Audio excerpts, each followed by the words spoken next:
SportsRadioDetroit.com.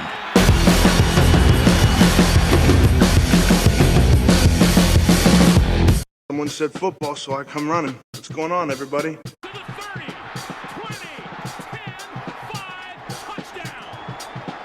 No chance in Bingville. Can't see my dance. You want to see the new Tweeter end zone dance? Check it out.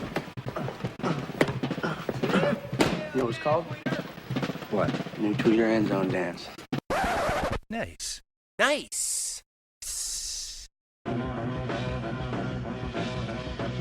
Lions SRD on SportsRadioDetroit.com. Hello and welcome to the latest edition of Lions SRD here on SportsRadioDetroit.com. I'm Ben Sloggy, always joined with Marty Stouffer, couple of states over in Pittsburgh. Marty, there's some big news that happened on Thursday. We actually have the bar that was set. Derek Carr, the first domino to fall out of the four. It was either who blinked first, Matthew Stafford, Drew Brees, Sam Bradford, or Derek Carr, who's going to get to $25 million a year. Derek Carr was the first one. When you heard that news, what were your thoughts?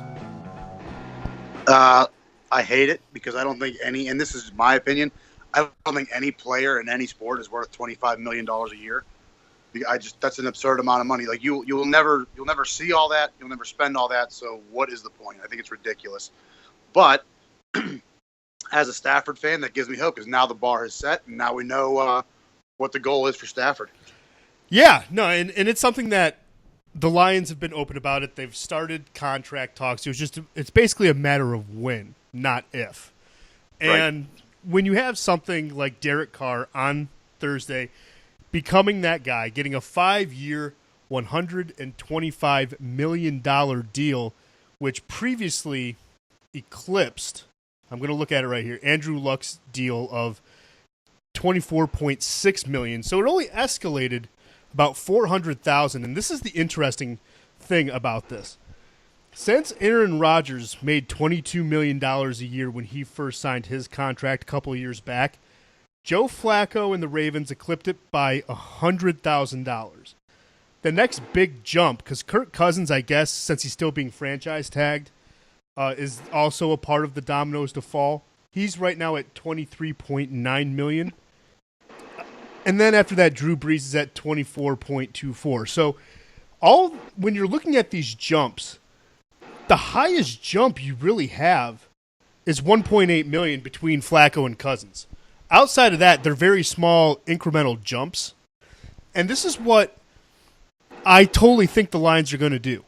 The Lions knew what the number was going to be. Everyone knew at this point what the number was going to be. It didn't take any part of imagination whatsoever. You could be the dumbest guy in the world who doesn't really know football. If you just look at these numbers, you knew the floor to get in on the contract with these guys that we're talking about was $25 million.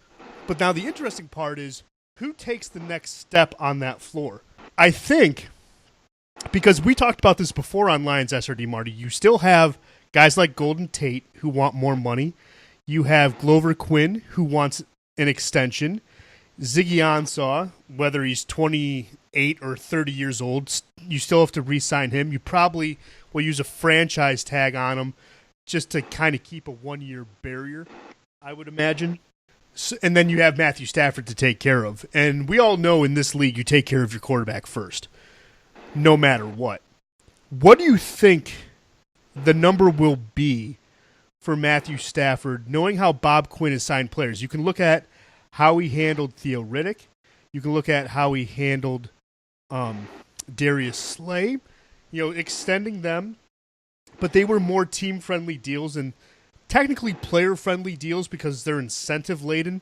Now, I know when people hear that an incentive-laden contract is a player-type deal, I know they're going to be like, Ben, no, that's totally wrong. It's a team-friendly deal. Well, no, if you actually hit the escalators, you get paid more. So it actually rewards effort. So, I mean, it's just me basically looking on the bright side of it, even though it totally is in favor of the Lions. But knowing how Bob Quinn does contracts, where do you see that number going for? Do you think Stafford gets 26? Do you think Stafford gets 25.3 or 25.4? When you're looking at your crystal ball in Pittsburgh, Pennsylvania, what does it tell you? I think it'll be somewhere around 25.1, 25.3. It'll be an incremental jump, just like the typical, like the last few big contracts have been. I don't see it being a huge jump. I don't see it being $26 million a year. I just don't. And, you mentioned other quarterbacks. If New Orleans pays Drew Brees another big contract like they are, and he's 37, 38 years old, give or take, they're stupid. And same with Minnesota and Sam Bradford, because Sam Bradford has literally proven next to nothing. The guy can't stay healthy, and as soon as he starts rolling, the wheels fall off. So, I don't know. It's Stafford. Stafford will get the next big contract for sure, and it'll be somewhere. I'm thinking 25.1, 25.3 million. Yeah, well, this is what I totally think that Bob Quinn's going to go prices right on this thing. He's going to go 25.1, and people are going to be like, oh, well, Stafford, because here's the logic behind it. Because in 3 years, that 25.1 is going to look like nothing. I mean, Aaron Rodgers, when he made his money, when Joe Flacco made his money, he just had to wait a couple of years, and then all of a sudden, their deals don't look that imposing on your cap situation at all. So I think what Bob Quinn's going to do, like I said, Price is Right model this thing, 25.1. But what's going to make Matthew Stafford intrigued is the escalators. I think the average is going to be 21.1, but the escalators could probably pay him up to about, I want to say, about 26 point something. It's going to be something where if he hits those escalators, it's actually going to be a higher average, even if Sam Bradford gets a new deal, or even if Drew Brees, who you're right, is 38 years old, if he gets a new deal, or whoever decides to jump in on Kirk Cousins. I think even then, that contract that Matthew Stafford's going to have with the incentives that are going to be out there, I think is going to rival that third contract. Because otherwise, because if Matthew Stafford now, and we talked about this before on Lions SRD, he actually, it seems like the Lions have a semblance of an offensive line in front of them, so you can maybe see what his true potential is, even though Matthew Stafford is probably the best quarterback you've had in a long, long time. And you can see if you can still get weapons around him, what he can do. But that's why I think they're just going to Price is Right this thing. I mean, I don't think that's too far off, even though Lions team president Rob Wood said basically sky's the limit. He said, and I quote, "It's going to be whatever it takes, I think, to make it happen from both sides." So he basically already said whatever it takes. Whether it becomes the highest paid or not, it'll be short-lived. It'll be a short-lived designation because, as Bob Quinn said, and I think it's true, when you're in the top whatever of quarterbacks, when your time comes up, your time comes up. And then somebody else's time comes up, and they become the highest paid player. It's a premium position, and you need to have a very, very good player at the position to be credible and competitive, and I think we do have that, and we're going to work on getting that done. So basically, long story short, sky's the limit, according to Rod Wood. So, but that's why I think they're going to Price is Right this thing and probably get, with the incentives, close to $26 million. Just because it allows you that flexibility. If you want to re-sign Golden Tate, you can. Or if you want to extend Golden Tate, you can.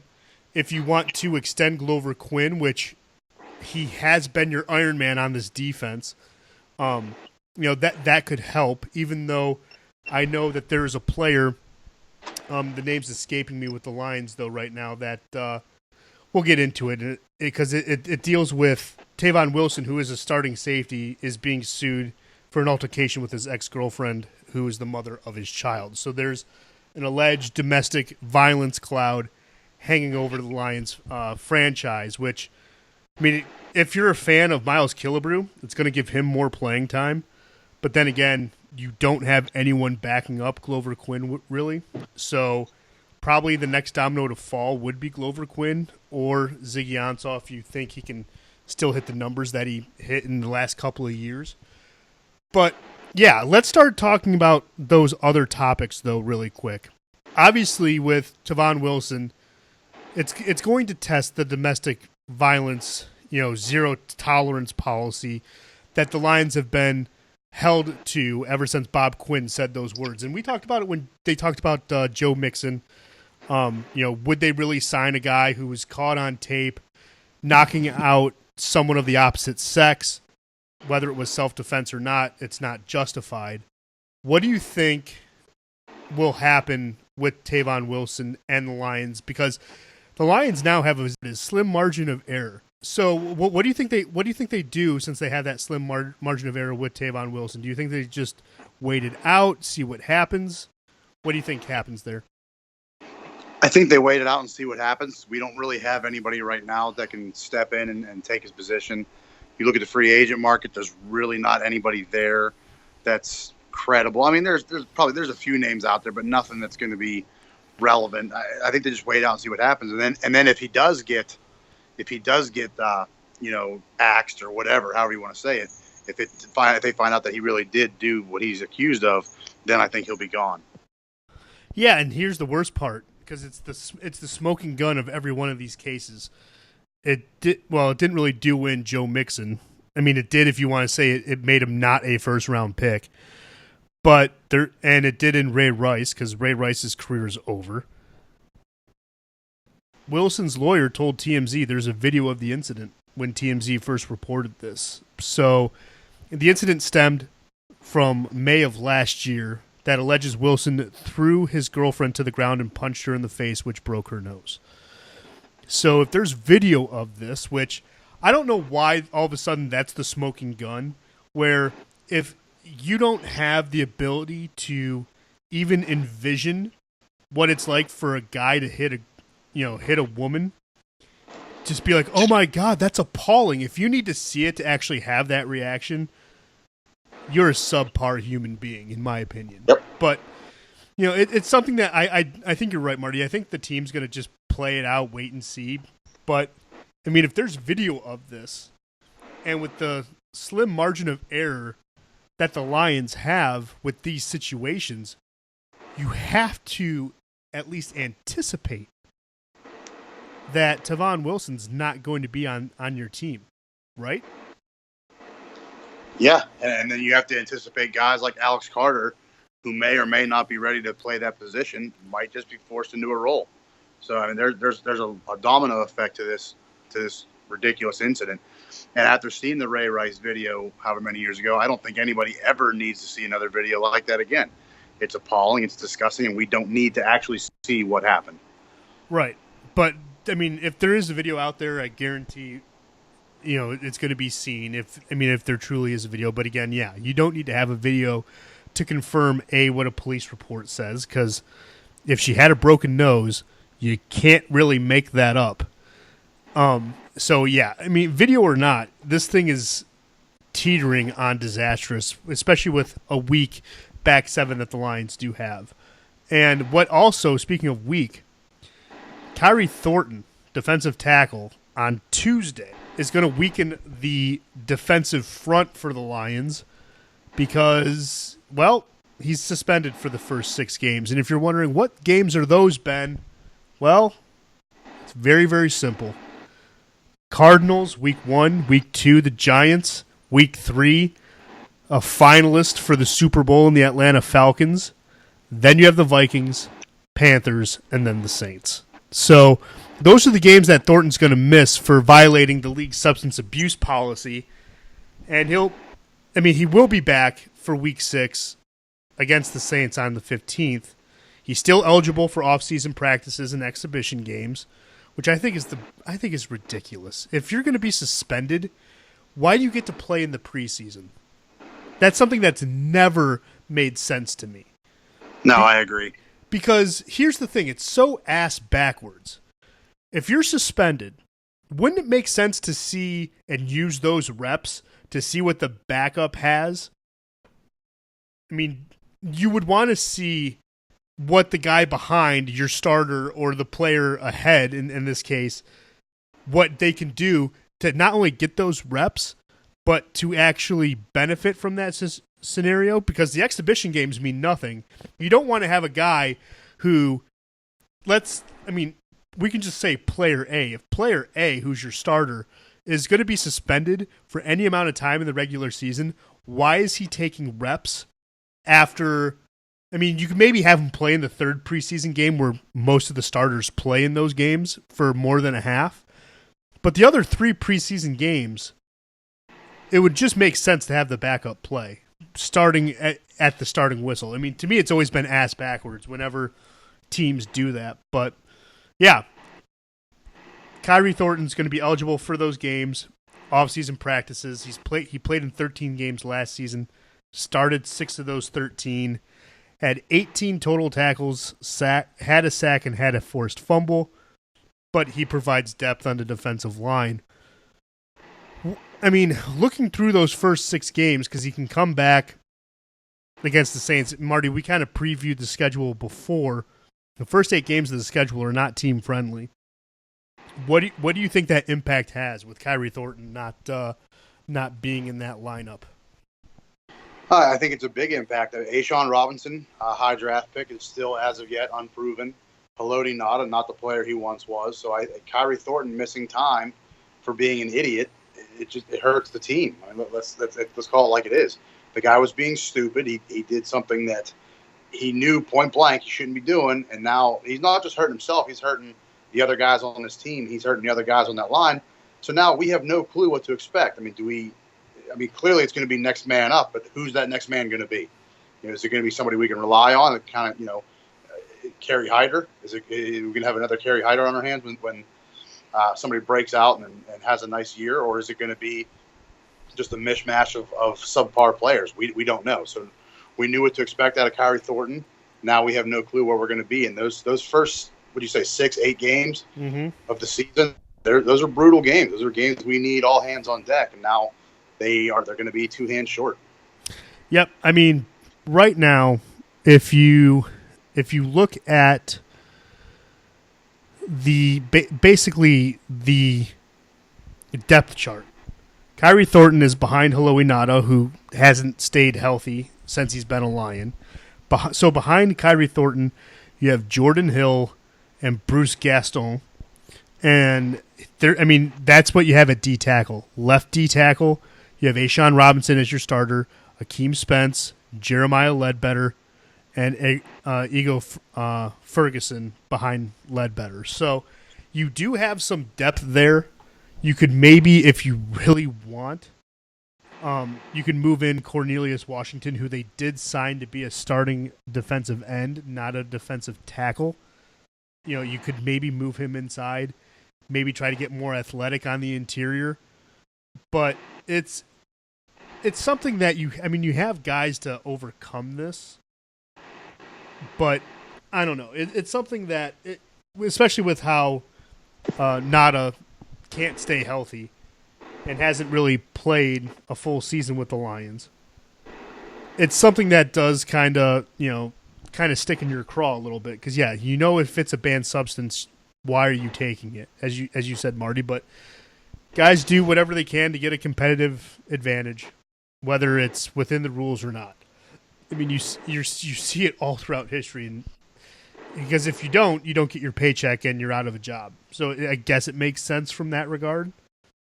But yeah, it's going to be interesting to see if Jordan Hill and Bruce Gaston, can step up and fill the void.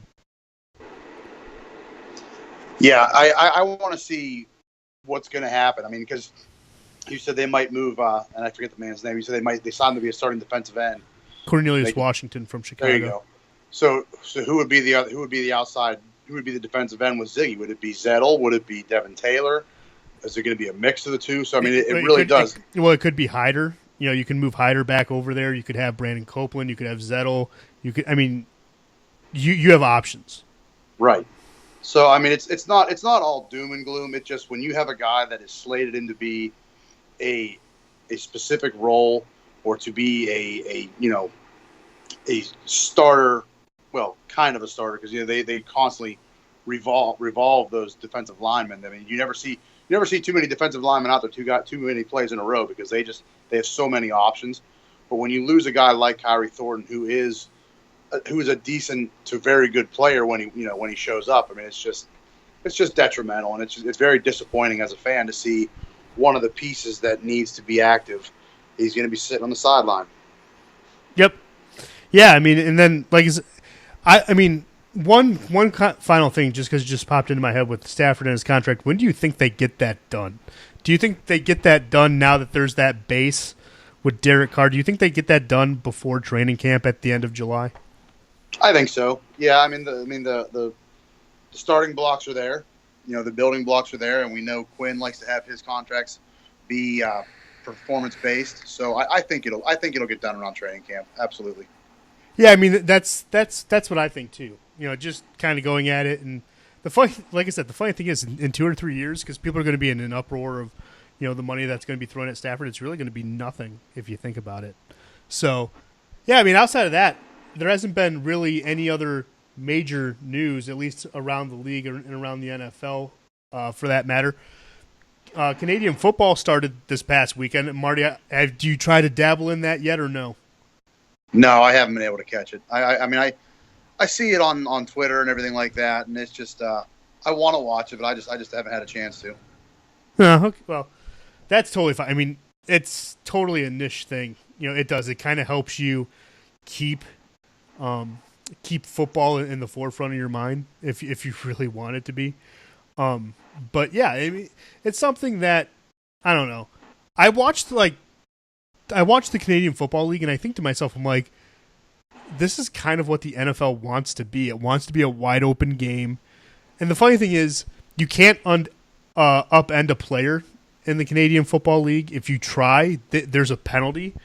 There's a 10-yard, I think it's a 10-yard personal foul penalty or something like that. Because I saw a play where a guy caught the ball and literally gets undercut, like right at the knees where he flips.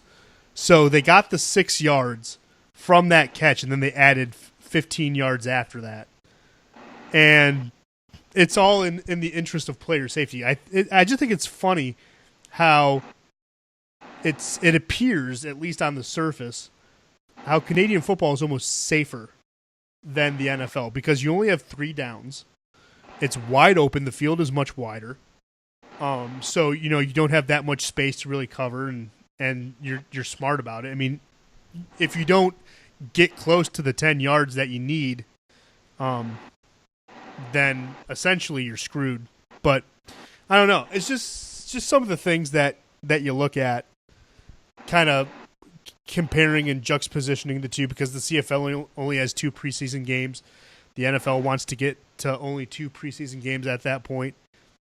It's been interesting. And the Rouge, which is the single point, basically how that works really quick. If you kick a field goal or a kickoff and it goes into the first, if you kick a kickoff and it goes into the end zone and the other team's not able to move the ball out of the end zone, you get a point. On a field goal, if you miss, since it crosses the end zone line, you get the point, but if the other team still can't return it out of the end zone. So that's what the Rouge is. But the funny thing is, the Rouge this weekend has been in play a lot. Like, it's been significant in at least, I think, 3 of the first 6 games. So it's just, I don't know. It's something that whenever people talk about how do you want to spice up the game, how do you want to keep kickers involved in the game, I always look at, like, the CFL, and it always seems like I said, the CFL is, like, everything the NFL wants to be, but they can't. I don't know. Right. Maybe I'm crazy. Who knows? No, I don't think you're crazy. I mean, they're just different enough, but the American audience is so ridiculous, but they don't want change. Leave our football alone. Leave it alone. But then they're the same people who are like, oh, well, it's just the same old, same old. So it's like the NFL is damned if they do, damned if they don't. No, that's true. That is very true. But, yeah, I mean, outside of that, it was going to be a quick Lions SRD because, nothing's really going on except for the major domino of, Derek Carr signing his contract. Anything else that kind of caught your eye, Marty, as you've been kind of prepping or anything like that, or no? No, not really. I mean, it's good to see a lot of the teams now, I believe, have all of their draft picks signed. I think so. I mean, I haven't seen any big names that are still unsigned. I might be wrong. Jabril Pepper is still unsigned in Cleveland.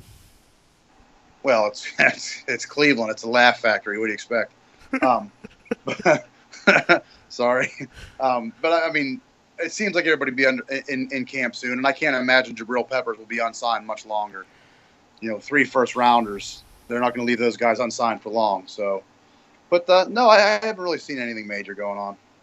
Yeah, no, me either. And it's something that I think on the next Lions SRD, we're probably going to look into the NFC North a little bit, kind of see how the other half lives, so to speak, because it's the dog days of summer, but the best part is we're about, 11 weeks away? So that is 77 days until actual football. If you want to cut, since there's 4 preseason weeks, that would be 7 weeks until football is back in the United States. So it's something that, it's literally right around the corner. I mean, 4th of July is hitting next week.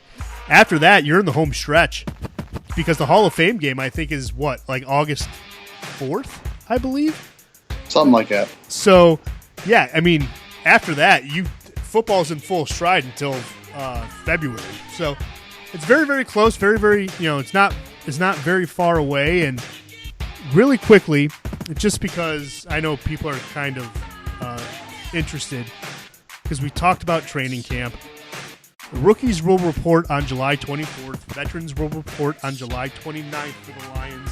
The first practice will be July 30th.